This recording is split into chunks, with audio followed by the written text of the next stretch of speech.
Okay. We're starting just a little bit revved up.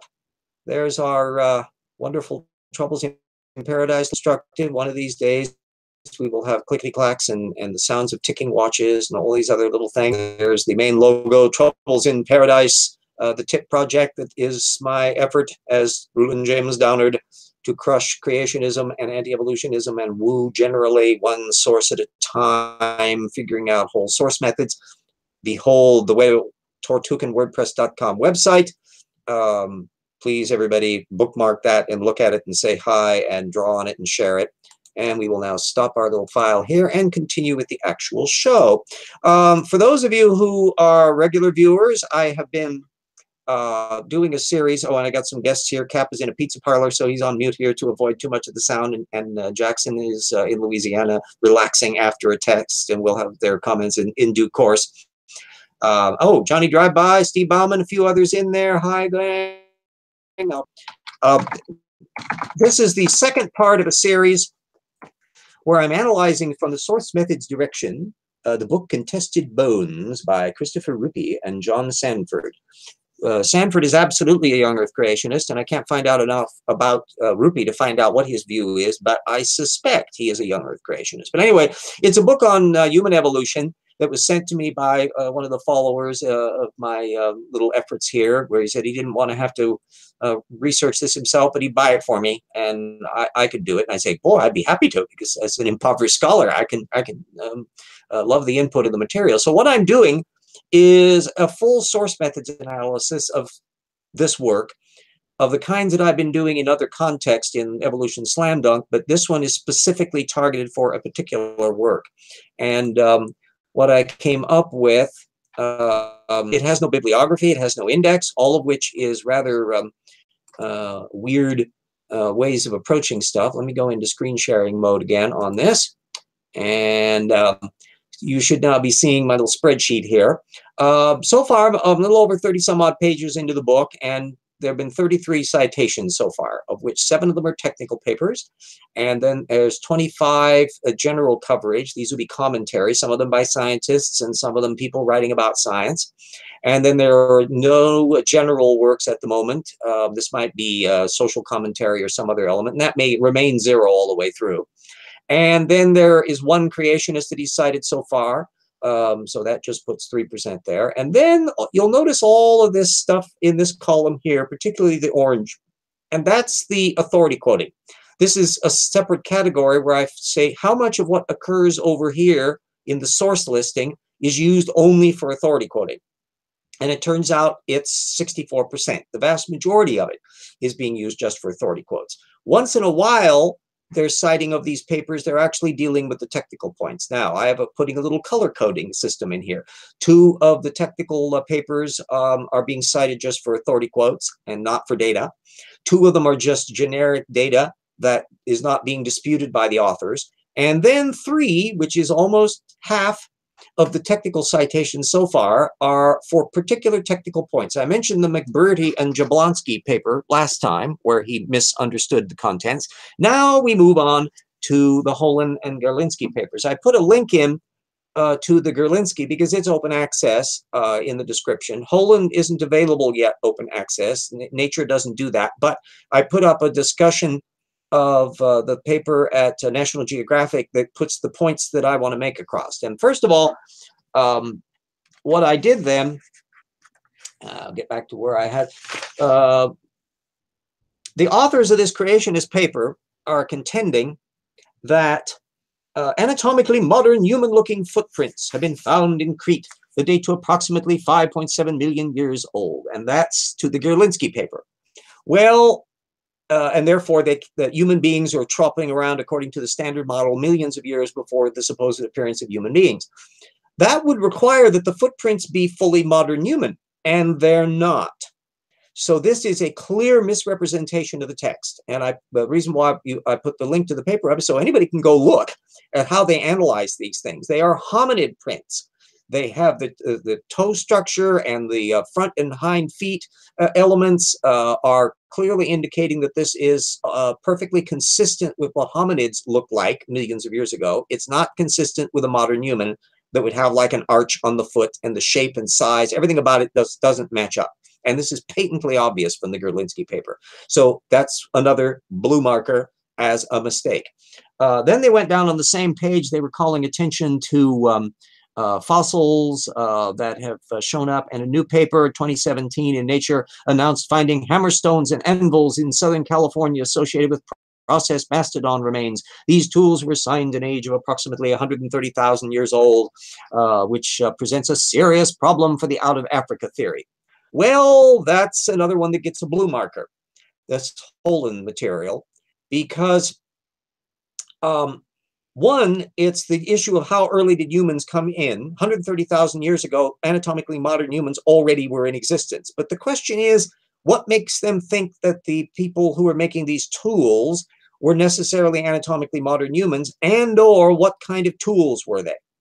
And the problem for the argument is that the tools that are being shown are extremely primitive tools, which is where we're going to get into another cute little issue of sharing. And that would be this article from Klein from PNAS. This is another paper that Sanford and Rupe cited.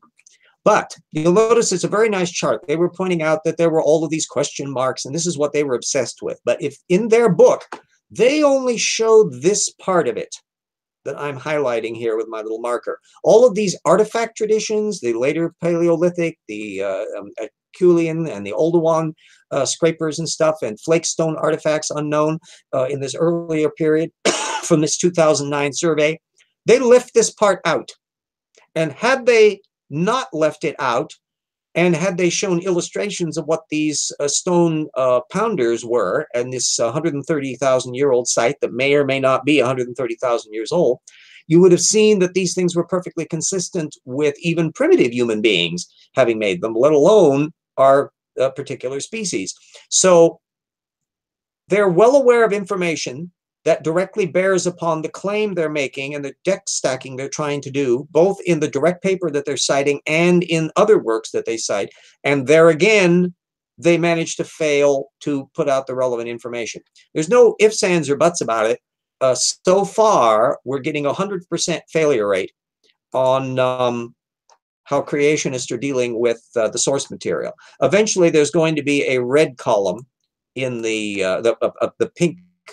Ever find any instances of them citing a technical paper that actually supports their particular creationist interpretation? So far, I'm not expecting that, but there will be a spot for it, and we'll be able to see what kind of proportions and all of that comes up. And I am anticipating this pattern of behavior that's Rupe's doing. It's not Sanford. Sanford, by his own definition, his own admission, says that Rupe actually did all of the legwork. He was the one that did all of the material. And am I still in screen sharing? No. Okay.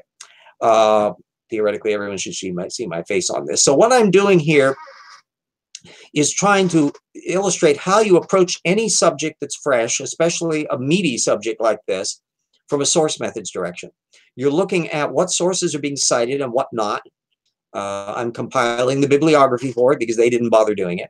And that way I can get a feel about how much of the field they're dealing with. And as they move through their argument, every single step in the argument, if it were a legitimate work, should have been built rigorously on the source citations. And so far, they're swinging and missing. That all they're able to do is to try to cast doubt upon scientific information. So Brian, he's got a question from the gallery there. Have you any research on the elongated heads that come from Peru and the Black Sea and are actually related sources, say genetically? I don't know about that Black Sea connection. Head elongation seems to be an affectation of South American cultures a lot. The Mayans did forehead flattening. They would put the kid into, as a baby, if this was an elite thing, that they would put the children in that to warp the head around. And apparently people in Peru did the same thing. I don't know about the Black Sea case. It wouldn't be at all implausible for other cultures to do the same thing. If you've got a technical paper on that, there being some genetic connection, you do occasionally find unusual cases. The Ainu that live in the north of Japan ethnically and linguistically different from the standard Japanese, and there's a whole bunch of genetics that have indicated how they connect up to the ways of people that go into America from Siberia and all that kind of stuff. And the same thing with a lot of the people in Melanesia and Oceania and all that, where there's really intricate gene flow going on because they're going by boat and spreading around. But that's one I'll put up as I have no clue on that. I haven't heard that Black Sea elongation thing before. So there's another one for all of you viewers out there. If anybody finds a technical work on it, if I don't bump into it first, put it up in the comments or call attention to it over at the TIP website, or email me or send me a Twitter blurb for those of you on Twitter. A lot of different ways to get in touch with me. I love to have that feedback stuff. And oh yeah, Brian says, not meaning the boarded ones, the ones that show no sagittal creasing. Yeah, it's I'm unfamiliar with the data on that front. So if anybody can fill us in on that, do so, and we'll be sure to put it in to my data field, and I'll be following up. And also curious to see whether or not some of the giants in the Earth crowd and some of the ancient astronaut set would be very likely to be riffing off of that, some of that stuff. So it'd be an interesting subject to go into. So wonderful having a lot of the Beej and Stephen and others, Johnny Drive-By and all that are on the field. Let's let Jackson unmute and offer some comments here, so it's not all me just dither-dethering. Hello, all. Well, I'm not especially surprised by their performance thus far. They are hopelessly behind on technical data, and the data that they do attempt to approach is heinously misrepresented. So it sounds like normal, another day that the creationist works. And these are people at the top of the food chain.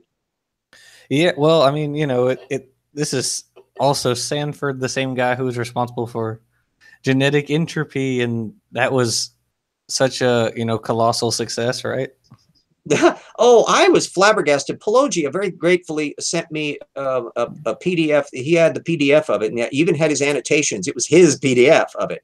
And I was delighted to finally get a look at it, because I'd never had a chance. I'd heard about Sanford's genetic entropy book. It's invoked as like a crucifix against vampires in the creationist literature for years, but I'd never had a chance to actually get it and couldn't afford to buy it. And so when I finally saw the thing, I was flabbergasted how superficial it was.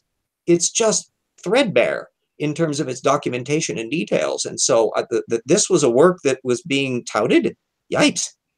So it'll be fun to see how the main author does in terms of the technical thing, and whether they get around to discussing. I haven't zapped ahead in the book just to see where the story's coming out. I'm going at page by page by page to look at it just from the source direction. But I'll be seeing whether or not they have a clear idea of what they're presenting. So far, they have not made any dispute of chronology. They've not claimed that there's any uncertainty in the chronology. So if Sanford is willing to adopt a multi-million year cycle, or 300,000 years for the human species, that's way off the mark for traditional young Earth creationism. But I'm wondering whether he's going to be waffly on that, and to what extent he's going to bring up, because they're going to be talking about Australopithecus sediba. Are they not going to mention Wood, the creationist baraminologist? Yeah, I think that will be definitely interesting. I'm very excited to hear about that because of my video that I made a while back. But yeah, I'll be very interested to hear that. But also interested to note what their position is on Greekopithecus, because that had its little day in the sun, which drove the creationist nuts. Yeah, well, there he's alluding to that very point at one of the other the Cretan finds and these other things, where when they find stuff that's dating back much farther, but they're not humans, they're human ancestors. They're in that hominid line. They're I think the case of Greekopithecus, wasn't it just like a tooth and a foot? There's very, very fragmentary finds. Yeah, it was a tooth from like it was Eastern Europe or somewhere around the Mediterranean, I think. And so some authors, if I remember correctly, suggested that it was maybe closely related to Organopithecus, which is a pongine. So I mean, it's a very interesting bit. Remember, might be the human. teeth are I very don't know. durable, so they show Yeah. up preserved much easier. But without the full anatomy, you can't be as much detailed. You're going off the notion that this is a tooth that's very characteristic of a particular animal, but there's always the possibility that we're underestimating the range, and the same genetic variation might have occurred in a more distantly related cousin, which you wouldn't know about unless you had the full phylogenetic data. So Right. it's always Yeah. problematic when you get these little cutting edge blips Yeah. on I the mean, scope the same way. yeah, I Yeah. agree. I wouldn't be especially surprised if it turns out to be a hominin. I would exactly like you said, but it might be. I don't know. They were going crazy misrepresenting it, saying that because we found this tooth, where All which human evolution is thrown into exactly. disarray. Beckley was Yeah, making that same point. yeah, even though the enamel was similar to that of a pungine, so I don't know. If we find more fossils of it, then that will shed more light on it, and then we'll probably be closer to figuring out what it was. So Yeah, one thing I've always advised to people, and if you have a take home, here's one to put on your Post-it to put on the refrigerator. Don't jump the gun. When the latest announcement comes out in Science News or in the BuzzFeed or any of these other areas, that some epochal new paper, do take note of it, put it in your little pile of things to study, but don't jump the gun with it. Don't try to draw conclusions from the work right when it's appearing, because it may turn out that there's more to it, and you're going to let the things to see how well it's received by the scientific community, how other commentators go on. Is somebody going to write a nasty little comment that's going to appear in the very next Nature issue where they're saying, whoa, what are you doing here? And you get a lot of these things going back and forth. There are a lot of issues that are very unsettled, in part because they're dealing with very rarefied interpretations of data fields. And if somebody pays attention to a little bit bigger data field, they can get a different viewpoint. Some of them represent camps that show up. Some of the stuff that you'll find that will only be appearing in certain journals because that's their friendly venue, that's the cultural frame they're operating from. You got to pay attention to some of the politics of it. Science is a human institution, so these things happen. So you can find out who is doing what work they've done in other areas. The one name that pops up always put a little flag with me is Walpoff, who is a burly paleoanthropologist who was always a defender of the multi-regional model of human evolution rather than the basic out of Africa thing. And in some respects, both sides were right and both sides were wrong. There have been multiple waves of human spreading out into the world. They had bits where there was gene flow back and forth between subpopulations, which is a part of the multi-regional model, but still all human beings ultimately trace back to population groups in Africa. So it's a matter of where, like, it's a tempest in a teapot. We know more about how things run. One of the things, the Finlayson paper that I put up is another link. It was one where the two creationists did him for an authority quote. And that's why I decided to put it up so you could read the whole text. That it was the authority quote about the fact that they're going to have to recognize that the Denisovans and the Neanderthals are just a member of our species, Homo sapiens. And this is a particular viewpoint that this fellow has. Effectively, he's not saying that those are just plain humans. It's that he wants to broaden the definition of what Homo sapiens means. And in part because we know we were interbreeding with them. And so you could argue that we're capable of doing that. Does that mean we're in the same species or not? Well, I think about the fact from prezygotic isolation mechanisms in regular speciation that you can have differential breeding elements going on, where a male from one group will be able to interbreed with a female of the other, but the female of that group won't be able to interbreed with the male of the other because you've got differential isolation mechanisms. And so long as any of those still allow for hybridization, in a way they're the same species, but in a way they're not. And the thing that's clear about Neanderthal, and in fact I put a little note for my Post-it, which I'll be taking a thing. I'll read the paragraph to you because it's such a corker. Nearly 500 Neanderthal skeletons have been discovered at 124 sites located in Europe, the Near East, and Western Asia.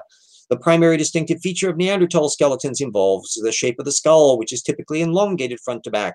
The result is a pushback forehead, which exposes strong brow ridges, a pushed forward lower face, a reduced chin, and a slightly enlarged occipital bone, a slight bulge at the rear of the skull. The brain case of the Neanderthal was large, typically larger than most modern humans. That was one of the paragraphs from our Sanford book.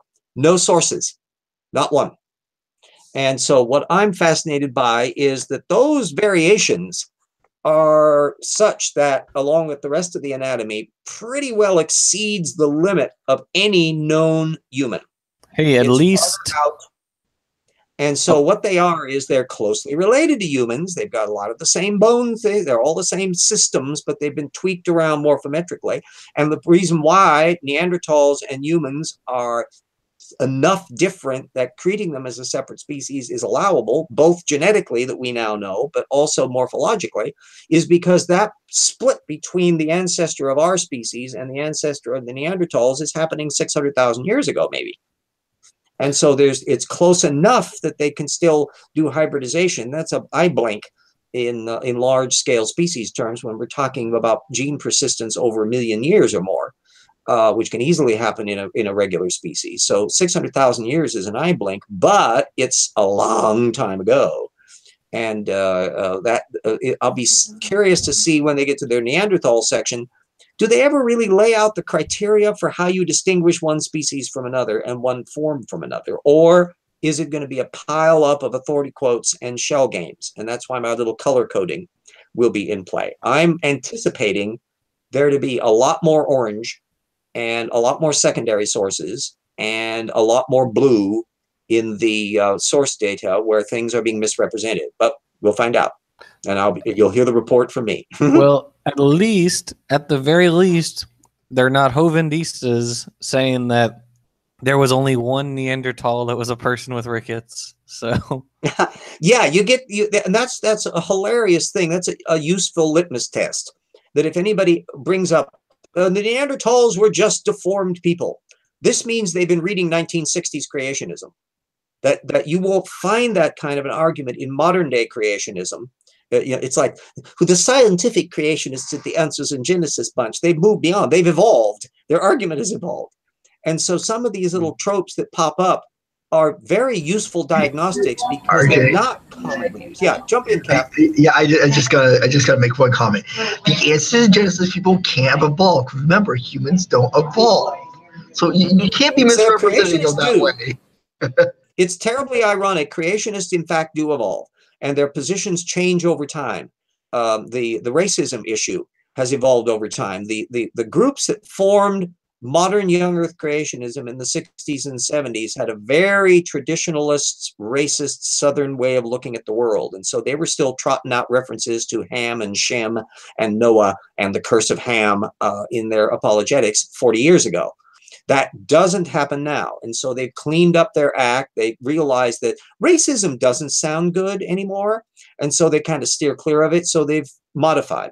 Well, now they just project it onto us. So. Oh yeah, well that was propagandists like Jerry Bergman in the Young Earth Creationist camp, and Richard Weichert and the gang over at the Discovery Institute. They harp on us all the time, and you find those tropes so commonly seen in anti-evolutionism that it's very difficult right off the bat to tell if they say Darwin was a racist.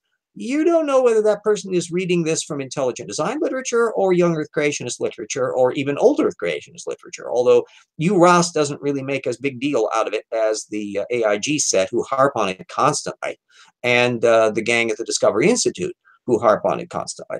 And if you're familiar with actual 19th century racists like de Gobineau and Louis Agassiz and all the rest, you know, yeah, and in fact, another ironically, one of the sources that pops up in this Contested Bones book, when they are citing the history of the term Neanderthal, he cites, of all things, I didn't even know about him, Karl Vaught from 1864. And I didn't even know about the thing. And fortunately, Project Gutenberg had it in their archive, and so I was able to download the thing.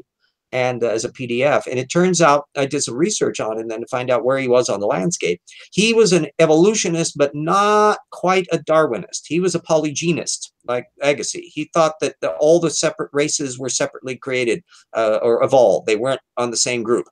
And that they were objecting to that Darwinist bunch who were insisting that all humans were one race and they all came from Africa. Ooh.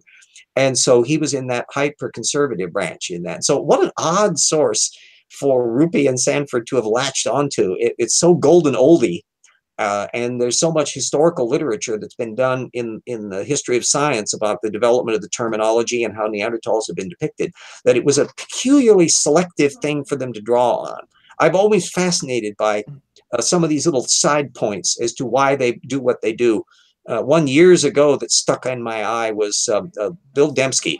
In one of his very early books, I think the one they did in 1999, before he became quite so well known in the design community, although his views were already crystallizing. But anyway, he cited a thing where he was distinguishing himself from the young Earth creationists, and he offered an example of a young Earth creationist definition of mutations.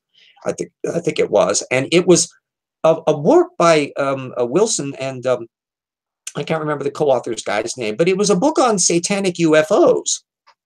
It was not even one of the normal creationist pieces of literature that he would have drawn on. And I'm wondering, what was his reading list? I was intrigued by the selectivity of this particular example because it was an atypical thing to use, even if you're trying to argue what the creationist position was. So those sources can be often extremely revealing when you find out what the backgrounds of them are. It's absolutely fascinating. Still on the racism issue, I really don't understand why they constantly argue. I mean, even if it were true that Darwin was a racist, which in his own time we would probably call him a racist, but despite being an abolitionist, but even still, it's almost like they've never heard of the ad hominem fallacy before. Yeah. It's if we just call him a racist, that means he's wrong, right? Yeah. Yeah. Go ahead, RJ. Yeah. By 19th century standards, Darwin wasn't much of a racist. He was less racist than, say, no, I mean, absolutely. His family Wallace. Wallace was more egalitarian than landed aristocrat Darwin was, and Darwin was a bit more egalitarian than Huxley was, who had a bit of a racist streak regarding black people. But if you compare that to Louis Agassiz, the example that I noted in Planet of the Apes was pretty clear, that when Darwin learned taxidermy from an ex-slave, I think his name was like Harrington or Hollingsworth or something like that, and Darwin described him in his diary as a very intelligent man. It's a very matter-of-fact thing, and he learned about how to do taxidermy from this black guy. When Louis Agassiz came to America to take up his post at Harvard, and this was in the 1840s, he came from Switzerland, he had never seen black people before. And he wrote home this letter to his mother where he said, "Oh, this waiter, he came over to me and his hideous hands came so close." It's just apoplectic. And you're going, whoa, whoa, whoa, this guy's got issues. And so he was just paranoid about black people and white people interbreeding, the miscegenation issue, which connected up with, he wasn't a pro-slavery person per se, but he was definitely a racist in a way that there's nothing in Darwin's experience that is a counterpart to that. And so you really have to pay attention to not many of the, or not a big block of abolitionists were necessarily egalitarians. They thought that blacks might be inferior, but they shouldn't be enslaved. It was a very liberal position to believe that everybody is equal.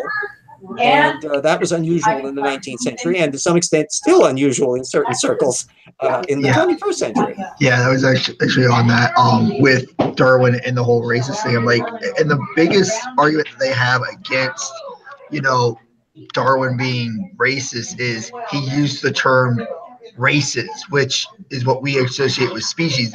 And on your point of, not all abolitionists were egalitarians. actually one that came to mind that I found recently after doing some research on American history was actually Abraham Lincoln. He didn't believe in slavery. He was a staunch abolitionist, obviously, but He started out. he Started said, out very much a conventional 19th century yeah, semi-white supremacist, but his view evolved over time, particularly yeah, when he started bumping into more black people. When he actually met with Frederick Douglass, his position had altered considerably, and this helped explain more about how he finally came to the point that he had to do the Emancipation Proclamation, and what had started out as a war to preserve the Union inevitably became, this has got to end slavery. We can't do this anymore. yeah, yeah. That was one of the interesting things I found when doing some research on him was he didn't hold all the views that you might have thought like not all that's where I found out not all abolitionists were egalitarians. I thought they kind of were, but I found that one very. Oh gosh, no, yeah. That you had the position that all people are equal, that all the races are functionally equal, that there's no Darwin, for example, didn't have a heavily racist view. He had a section in one of his things about the civilizations in the New World.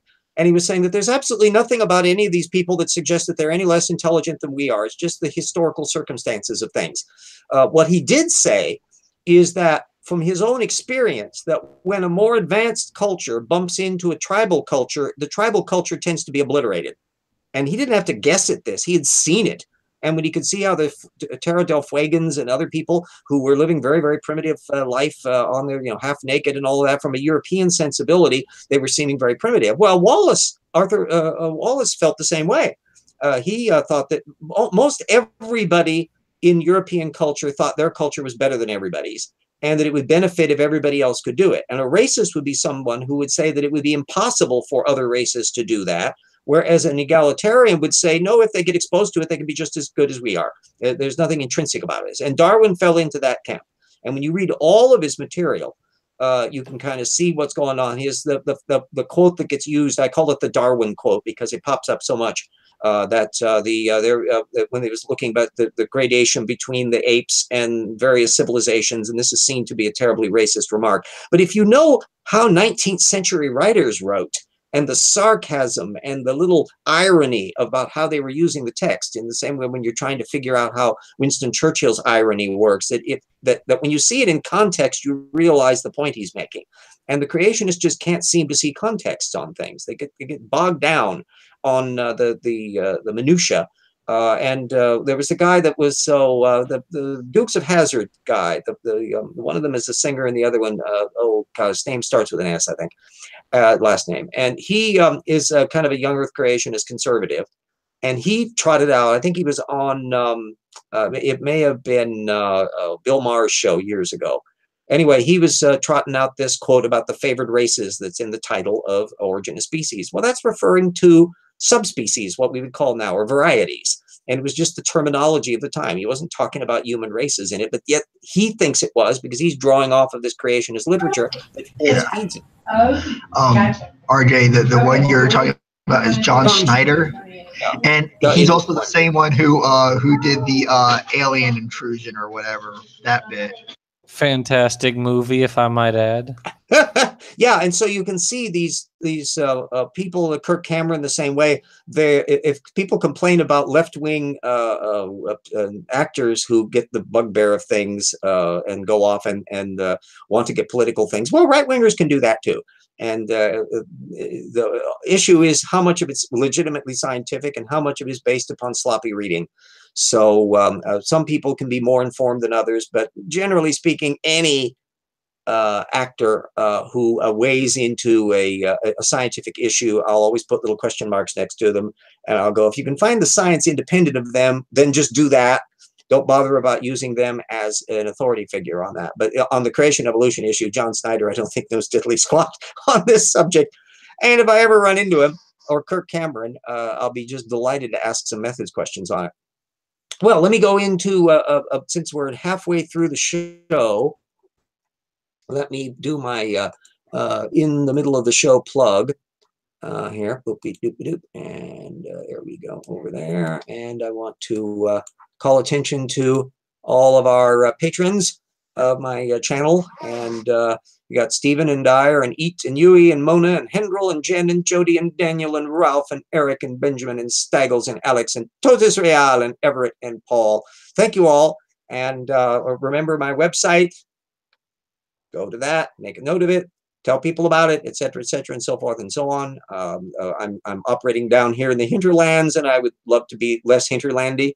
The Patreon site on there, I do that up because that is a form, but I must say they're really slow on getting money to me. And so that's not exactly the most desirable stuff. If I had like 10,000 people or somebody operating where you had volume and the like, it might be a little different kettle of fish, but not so much here. So if you really want to help, the GoFundMe.com DCGo is the easy place to do that, because you can put in any amount just as you would at Patreon, and it actually gets to me quickly, you know, literally in a matter of days. So I can actually see that, and that's very, very helpful. So there I am as my shameless plug.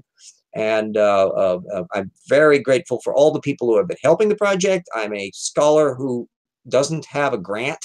I don't have any financial thing other than Social Security and the material I get from the books that I've written and works that I have up there that people can help to finance it. So let me get back over to things. I'm trying to clear away my stupid menu things in here. And I always hate it when I get a lockup. Anyway. I had a question about old Kirk. Is he still doing things? I have not heard anything about him in a while. A great deal. He had his little heyday 5 years ago. He was still knocking around. I think he has a website that he puts stuff up on. Of course he does. Of course, they all have websites. Basically, he siphons material off of the other things. He pops up as a speaker. I think he shows up at Tony Perkins's coffee clutches every once in a while because they fit into the same cultural framework, and bumps into Ray Comfort. I don't know that he does much in the way of active evangelical things, although I haven't actually been following whether or not he's got a lecture circuit thing going, but I haven't heard anything very obvious. Lecture being a very loose term. Yeah, well, very from their framework, they do. I mean, they come up and do their PowerPoints. I mean, we've seen enough creationist videos of the lectures that you pop up, and I've seen live shows, and they're often very sophisticated stuff. Yeah, go ahead. Oh, I think it's Dusty, who has a video of Ray Comfort, but he's like dubbed over Comfort. And he's saying, he's like at his congregation speaking, or, you know, at a church speaking to the congregation. He's like, when you die, you go to heaven and everyone gets a mansion. And people are like, oh, it's hilarious. I'll have to find the video because it's really funny. Yeah, the last Kirk Cameron that I remember really hearing about him from was when the Origin of the Species anniversary thing came out, and he did that publicity stunt, I guess you could call it, with when they did the Ray Comfort. Yeah, that was done with that, I believe. Ray Comfort had done a Origins of Species special edition thing, which was basically little bits of excerpts of anti-evolution stuff annotated in, and it was a weird thing. And he was passing that around, and if memory serves me. Yeah, I thought Kirk was in on that too, but I don't know. I could. Oh yeah, because he's a close associate of Ray Comfort. That's where he gets his stuff from. Kirk gets it from Ray, who gets it from a bunch of other creationists. So there's this conduit that I don't think Kirk does his own research much. Ben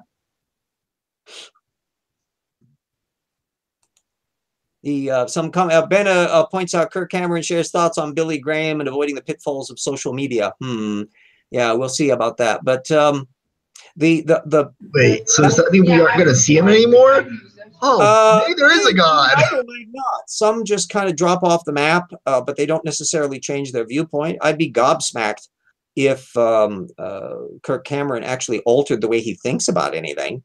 I'd be much more likely to suspect that he would be having his politics frozen, but he may or may not be as prominent about it because he got a lot of flack. I mean, let's be honest, you know, he became kind of a butt and a laughing stock for the reason because he was saying stupid shit.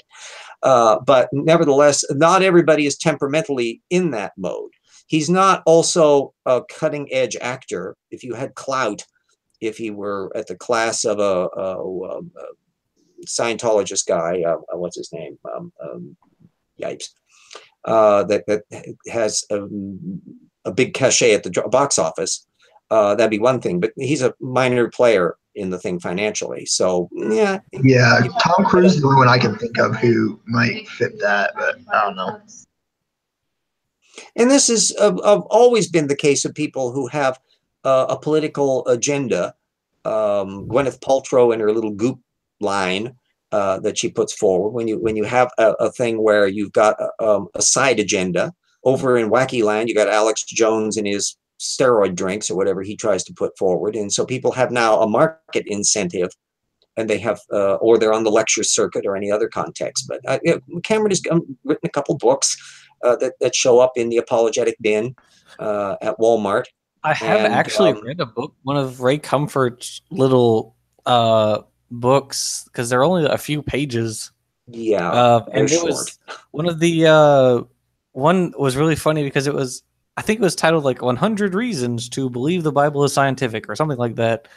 And part of it is just quotes from different people who are Christian and say, I believe in God. And one of the funny things in it was he quotes what is it, Robert E. Lee twice. Like he quotes him on one page, and then you flip to the next page, I think it was the same quote. It's like that means bad editing. Yeah, they forget about, because if they're a quote miner, and Ray is a quote miner, but it's also Robert E. Lee, so well, yeah. And you've got this, there's this authority glee club, but it's always selective authority. So one that pops up a lot is Werner von Braun. And of course you get stuff from Isaac Newton, and you get various ones that there's a whole little cottage industry of great science, great creation scientists. Yeah, I was just gonna say real quick, I love whenever they try to tout out that Isaac Newton, oh, he was a Christian and therefore, you know, you should be a Christian too type argument. And one of the other points that I love to point out, and a lot of people hate when I do this, is, okay, so because he was this, we should be this, so you're going to follow alchemy. Well, congrats, you just violated your own Bible because that's witchcraft. And it's really, I love when people do that because they don't realize exactly how stupid those arguments are. Even when you point them out, they're like, oh. It's the Glee Club thing. Yeah. Also, and this is, regular creationists and apologetics people know this, and the honest ones will even call attention to it. Newton didn't believe in the Trinity. He was a heretic. He kept that one under wraps, and he didn't want anybody to know about that during his lifetime. He would have, even as prominent as he was, he probably would have got in serious trouble if anybody had known publicly that he didn't believe in the Trinity, because that was violating the basic tenets of Christianity. So bingo bongo. And also a side issue that I pointed out is there is a circumstantial argument that Newton may have been gay. So the idea that, you know, we've got this super genius gay alchemist Unitarian is not necessarily the best role model to draw in for whether or not young Earth creationism is valid in the 21st century. Interesting. I've heard that one. I've heard the only kind of argument I've heard kind of along those lines is the one about President Buchanan. There we go. Yep. I've heard that one, but that's about the only one I've heard along those lines. There's a lot of things that have been done. Jim Schweda, the music guy, had a show for years and years and years, and finally bit the dust on it. But he did a whole show on the sexuality of composers, and that there was some that were objectively gay. Nobody disputes that Tchaikovsky was gay and Aaron Copland was gay, and so we can't even do a holiday without bumping into gay music. But the thing about Handel, there's some evidence about that he may have been gay, and it's uncertain about Saint-Saëns. He may have just had a quickie failed marriage like Tchaikovsky and went home with a house full of cats. and never had anything after that. Ravel, we don't know what the hell his sexuality was. He apparently had no sex life at all, completely oblivious. Good, he's spending a lot less money on, on things. Yeah. Well, he was a fascinating little character, a frail little guy, and a superb, one of the absolutely fascinating composers. Died fairly young. I think he lived to be about 50 or so, but still he was relatively young. And but some of the others dropped dead much earlier. But anyway, Newton had a terrible, sounds like a crush on this French scientist that he wrote very lengthy letters to, and the correspondence was found very later. So it's a circumstantial argument, but since we know that he had never married, he had no sex life apart from anything in there, there is a circumstantial argument to be made that he might be gay. And we know Turing was gay, and it pops up in a lot of different contexts. It doesn't make him a good or a bad scientist. It just is that it gives you a bigger sense of the culture. And people who try to appropriate, well, Wesley Smith, and there was another one from the intelligent design movement thing. He had a thing where he was saying that Neil deGrasse Tyson was trying to hijack Newton for atheism. And when you link to the link, it turned out it was somebody commenting on deGrasse Tyson's bringing up the fact that Newton was born on December 25th and was a revolution to science. He wasn't making any claims about atheism. Yeah, the joke of on this. Yeah, the joke of on this day, a baby was born who by age 30 changed the world. I actually did that for the past few years. And both years, I've got a couple of my friends who are Christians getting mad at me. I'm like, it's a joke. Yeah, well, and it was a true joke. But the point is that at no point was deGrasse Tyson ever claiming that Newton was an atheist. Yeah, absolutely. And nor was the source that Wesley Smith linked to claiming that deGrasse Tyson claimed he was an atheist. So where Wesley Smith got that from was just woo. It was bad scholarship and wishful thinking. And Wesley Smith is one of these kind of culture campers at the Discovery Institute. His main hobby horse is abortion and euthanasia. He just goes on and on. He's got endless posts that pop up on it and tweets because I follow him on Twitter and that. So I kind of monitor all of these things. But you get this cultural nexus of what I call the culture camp. I'll put the word in there for anybody that needs to know how to spell the bloody thing. It's short for culture struggle. It referred to Bismarck's attempt to have a war with the Catholic Church over parochial education because the control freak Bismarck wanted everything to be run by the new German state. And so he didn't like all this independent education stuff, and he was wanting to drag Germany into the big power candidate school. And so this was part of the thing. And so it's a word that's stuck in my head as a very handy one, that it's easier than that culture war aspect. And plus I wanted to kind of put them with a thing where they actually might have to scratch their heads and research something to find out what I was referring to. But that's the one that I referred to of the anti-evolution demographic, which is very conservative and very religious and very culture war-y. They want to restore America, make America great again. All of those tropes that you find in the Trump administration are resonating with the culture camp anti-evolutionists, and it shows up in the Dinesh D'Souza demographic and all of that. And so the idea that politics and these issues are side issues, not really. You have a particular way of looking at the world, and it impacts all these other factors. And I'll find out to connect up because we're almost down to the end of the show here. I'll be looking to see how much of that stuff gets into, or does it get into, the discussion that Sanford has on human evolution or not. It sounds like he's going to pull a Duane Gish, that Gish's Evolution the Fossils Still Say No, that he did in 1995. That was his last big book. And I go into a lot of the stupid parts of it in the Slam Dunk and the material at the tip site. Gish always wrote from a secular perspective. He never put the religion angle out, even though he was a conservative young earth creationist. But he always wanted to sound sciencey. So it was all footnoted and referenced and blah, blah, blah, but using exactly the same shtick and tricks that I'm seeing so far in this apologetic work on human evolution. And so I'll be doing the continuing report as I plow through the whole thing. And when it's all done, I'll have a full bibliography of how many sources were used. I'll know what he mentioned and what he doesn't. And sometimes I suspect some of the omissions will be just as revealing. I noticed on a thing where he was talking about the dating of a particular fossil, the Neanderthals, and he cites a 2007 paper on it rather than the later work that was done. And he was implying that, oh, there were problems with the radiometric dating, and supposedly they're going to quibble about that as well. That may be the closest part that he actually discusses the young Earth creationism angle, since neither one of them are in that field. There's a geneticist and a biologist, the two authors. They're going to be arguing outside of their area of, air quotes, expertise. And we know that Sanford can't even think clearly inside his area of expertise. And this Rupe fellow, I don't know where he is. It's interesting, he isn't given as a doctor, whereas John Sanford is listed as a doctor. And so I'm assuming the guy doesn't have a PhD. There's virtually no background. I tried Googling him, and he's just absolute cipher. I mean, I think people can find out more about me online than you can about Rupe. What's wrong with this picture? Hey, RJ, what? So Sanford has a doctorate or no? Oh, yeah, he's a geneticist. Okay. He has been published a little bit in regular science journals.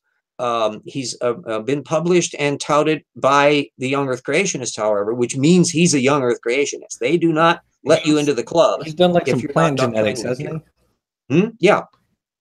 And it's just is that for a geneticist, he's making remarkably bad mistakes.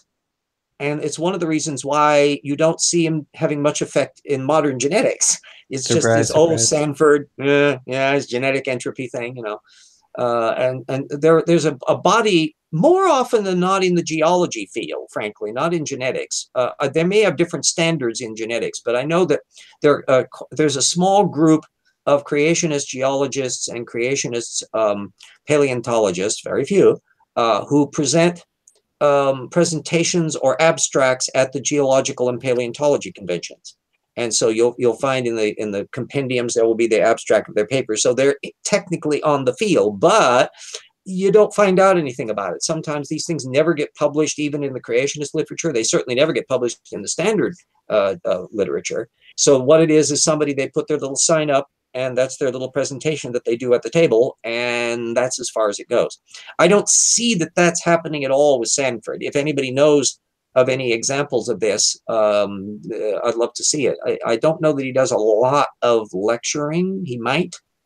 And by the way, I'll put a little plug in about something that we're going to be dealing with, and I still got to put a presentation up with my Seattle secular bunch that I am aware of and connect up with. There's going to be a creationist meeting of the Northwest Creation Association in Seattle in October. And I haven't looked at the particulars as to whether they've settled on a venue. And what I want is for us secularists to do some pushback. PC Myers would suggest, you know, you could theoretically do a thing where you would have a counter show and you'd have little protests out in front and signs and all that. I'm less attracted to that mode than I am to what I call the enfilade approach, which is to have 3 or 4 people that are prepared to go in and visit the show. Yes. And talk about the material they see, have commentary and questions back and forth between the two of them, and other people documenting, so that it acts as a street theater approach, non-confrontational, but if you interact with the creationist, you know enough to be able to deal with it efficiently. And I'd love to see what goes on there, plus to see who's all there, what material is presented and what's not. So there's a documentary element to it of where you're just finding out what the lay of the land is in terms of what's on their agenda, what their connections up with the various groups and all that kind of stuff. It's to be terribly interesting. And so I'm going to be putting up some stuff on that, and hopefully we'll be able to deal with this in an efficient way as possible when that occurs in October of 2018. Yippee skippy. Yeah, I look forward to seeing you do that. But you know that the moment you start asking questions to them, they're going to turn tail and hide or refuse to answer, and then have someone come and take the mic, so that way they don't have to answer. Oh well, it depends on the context of how you do it. And it'll be fun to see. One of the reasons is to know what the rules are in terms of the venues and open access. And that's another reason of having an enfilade. And the fact that everybody's got their damn cell phones nowadays. So anybody that's got a personal cell phone, if they can, all they have to do is to just have it up there, and they're recording this. Thank you very much. And if you have multiple people, both very discreetly, the people doing the recording or observing, being behind and away so that they can be out of the line of fire on things, and then avoid confrontation. But who is going to theoretically argue when you're not being confrontational? You're just dealing with a question.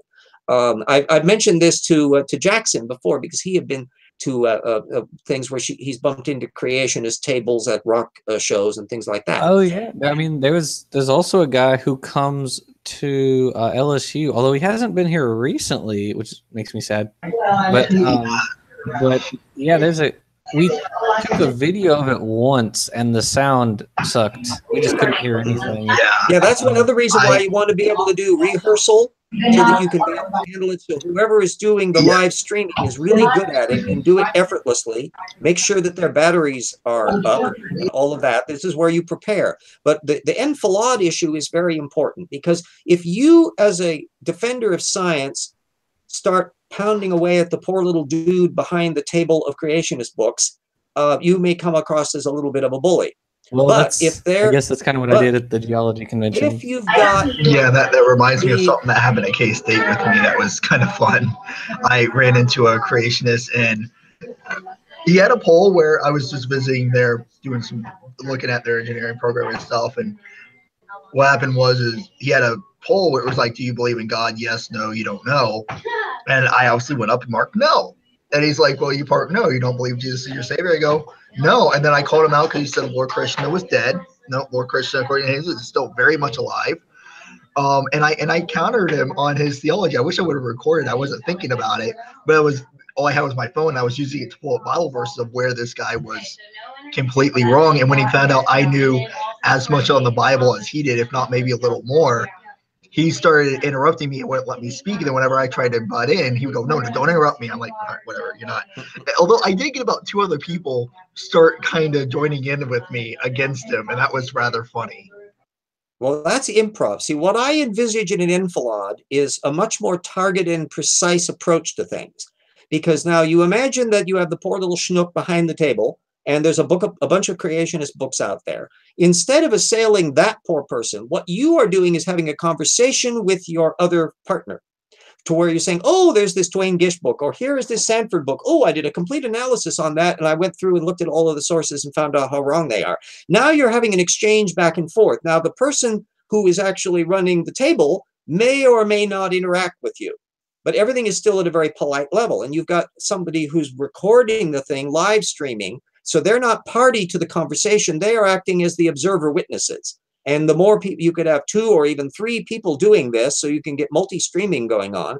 And all of this would be very low key, but it's a way to observe the things and to interact in ways that will act as a viable street theater, but you have to be prepared for it rather than being improv about it. That's the plan.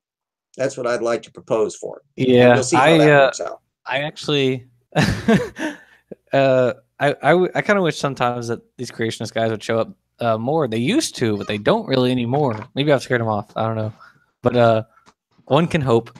But yeah, the lady at the geological convention, I think I would have loved to have taken a video of that had I thought about it at the time, but we didn't. And yeah, well, see, that's why the preparation thing. I'm figuring, that if I have one of these stupid little cell phone thingies, anybody can do those sorts of things too. And people that are very good at the live streaming, who just know it effortlessly. It's something that's just as easy peasy for them as anything. Those are the people you want to have as your documenters. And then the people like smartasses like me that have a lot of the information that they can deal with. And then there is the conversant, the enfiladist. You and I got involved with that on Twitter, and I think I commented it on the time. I pointed out later on to you that that's what we were doing, was an enfilade, where which is a military term about where you set up a crossfire from 2 different spots. So you got somebody there's the target you have is the springboard. They're the ones you're criticizing, but instead of criticizing them directly, someone makes a comment, and then you came in to comment on me making the comment. Now we get into a conversation about the context of it in a way that we're now bypassing the creationists. We're now discussing the science information directly between the two of us, and everybody in that feed can see that. And that's a very different thing than simply having a ping pong match going on back and forth between, well, you believe in things coming from dirt. Well, you believe in talking snakes. Those sorts of arguments go absolutely nowhere.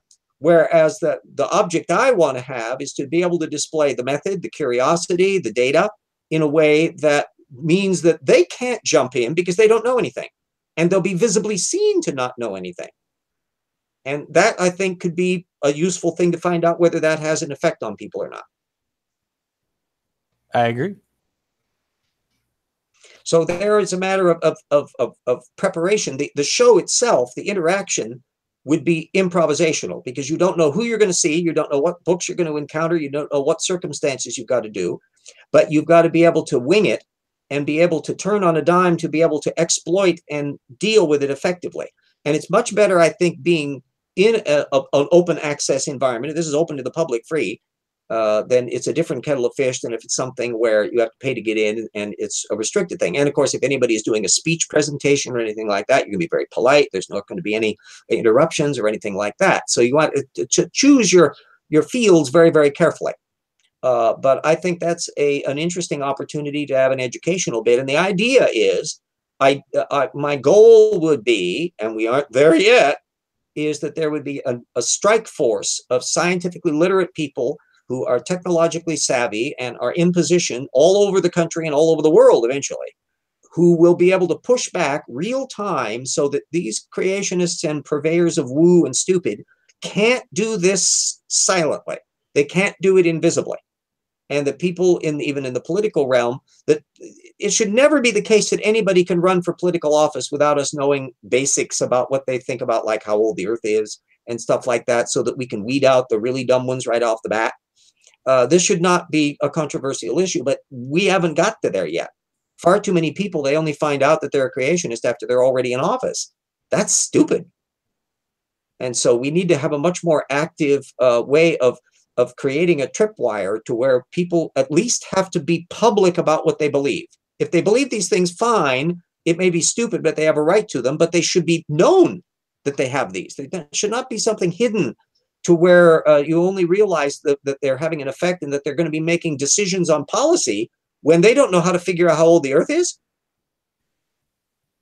No, won't cut it. Things are because, yes, the Sci-Strike Force network is what I would like to see constructed, and everybody listening to this, everybody connected up to this, and everybody who knows, all the different people we connect up to, rippling out, theoretically can be a part of that.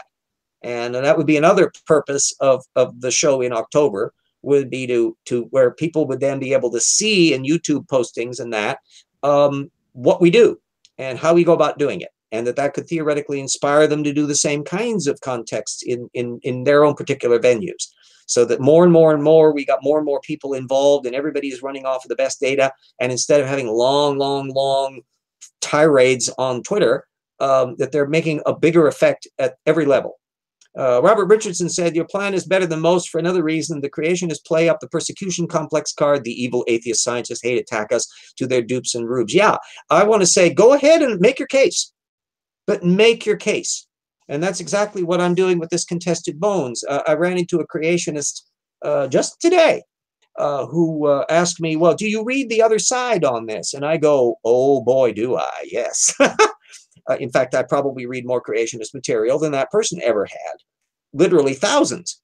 So I don't have to guess how bad a scholar Rupe and Sanford are. I'm observing it. They're failing at this level, independent of whether there's God or matter, or whether there's an uncaused cause and all that kind of stuff. That's all that higher level philosophy stuff. No, these people are screwing up at the source methods level. They're incapable of fairly representing data stream. They're having a difficulty figuring out what the hell they think happened. There are those 4 basic problems that people who screw up do repeatedly. RJ, read both sides. That's like asking a fish swim and a birds fly. Yeah, I've made this my point. Is if you want to think creationism is stupid, don't do it because Jerry Coyne says so. Do it because you've read creationists and you can see how stupid they are. You're doing it directly. I don't have to guess at the problems that the intelligent design movement has. I read their stuff, And it's at that source methods that they fall apart. I embodied that in Evolution Slam Dunk. And Jackson, who's read the book, knows just exactly how thorough I am on that. And I take no prisoners. Are you there, Jackson? Oh, yes, absolutely. I'm here. I did absolutely enjoy your book, and I love being able to see what they're saying. And I also enjoy, you know, reading creationist stuff. One day, maybe I hope I'll have a knowledge of creationist materials that is as far-reaching as yours. I can only hope. It took me years and years to do, and it was something that only after a while did I realize how useful it was to see things you wouldn't see any other way. If you read an occasional isolated creationist and they say stupid things, you know that individual is saying a stupid thing. But do you know how common that is? How many people say the same thing? Are there people in Congress who believe those things or not? That's a bigger context than just the individual isolated stupid. And so when I reach down to the point of where when you read lots and lots and lots of an argument, Ken Hovind is a classic example of somebody who says the same thing over and over and over again. And if you know where they've been before, you can see how they haven't progressed. They've not moved on from 1960s creationism. They're repeating silly arguments that help date them. I at least have a little bit more interest with somebody like a Sanford who's kind of sort of trying to deal with up-to-date material, but yeah, if you have a flawed method, you're going to be in trouble on it. And plus you learn a great deal about the science by tracking down the primary sources. The one advantage we have today is that we've got so much of the material open access, and people can track this material down. And even that paper that I couldn't link to because Nature isn't open access, I would guesstimate that in 5 years, somebody will have posted it. One of the authors will have posted it at Academia EDU, or it'll be up as a link at a college website where it's part of their curriculum and they're teaching about it. So they put the paper up as open access for their students. Somewhere or other, it's going to come up. And so the vast majority of the material becomes available over time. And that means that we can play the science game at the base level in a way that is inexpensive and easy. If people can look up cat videos on YouTube, they can look up Proceedings of the National Academy of Science papers and download them and read them. It's more challenging than the cat video, but it's also more significant than the cat video. Nobody ever screwed up an economic policy based upon a cat video. But people who believe the Earth is 6,000 years old are making decisions for us today in government, and that matters. So there we go. Robert asks a question in the live feed. Has anyone asked Sanford directly why he claims genetic load is an issue despite the numerous experiments done that show natural selection cancels it out very quickly? That's a good question. And I don't know that he's indulged in many debates or even responding to critics much. He's got defenders who I think just keep repeating the mantras about it. The reason why Sanford came onto my scope is because someone was invoking him in a discussion with Pelagia. And he was looking into it, and I was starting to pay more close attention to it because I wanted to find out what the argument was. The thing is that with defenders of creationism, as with any weird viewpoint, is that you can't change their mind. They're Tortukans. It just bounces off the mind shell. And so they have an idea which must be true. It sounds very attractive. And all they'll say, well, is that Sanford showed that. And they won't try to defend whether or not Sanford actually showed that. So anyway, I'm past the hour on here. The guys can unmute and give your goodbyes and all that because I will be shutting down here momentarily. I hope people enjoyed this continuing installment of Let's See How Good of a Scholar Creationist Can Be show. I enjoyed it. Thanks for having me on. Yeah, it'll be an ongoing one because at this rate, it'll take me a while to plow through it all. But it will be also a continuing series of the links and the discussions of the details. And anybody that should theoretically be able to do this with anything. If you look at any paper that you can find in creationist thing, whether it's in an HTML or in a PDF or anything, whether it's a young Earth creationist, old Earth creationist, intelligent design, anything that's got footnote references to it, or the absence of footnote references, that's just as significant. You can do the same analysis. and track out the source material and find out whether or not, if you read the primary source stuff and if you can't make hide nor hair of it, then you need to study more until you can. And but typically you'll discover when you read the primary source material, you'll learn stuff that wasn't in the creationist source, and you'll discover that they're leaving stuff out. And so you end up with a much better grounded argument than you had before, because now you're dealing with the primary source data, and you know by direct inspection how badly the creationist was in handling that. And anybody then that comes along and says, oh, Sanford is such a careful scholar, nope. Sorry, I don't have to guess at it. I'm measuring it now. Oh, there we go. Well, stopping the broadcast for today, and everybody have a wonderful time. Hope everybody enjoyed the chat, and keep spreading the word on tip, and fight the good fight, because it matters. It matters.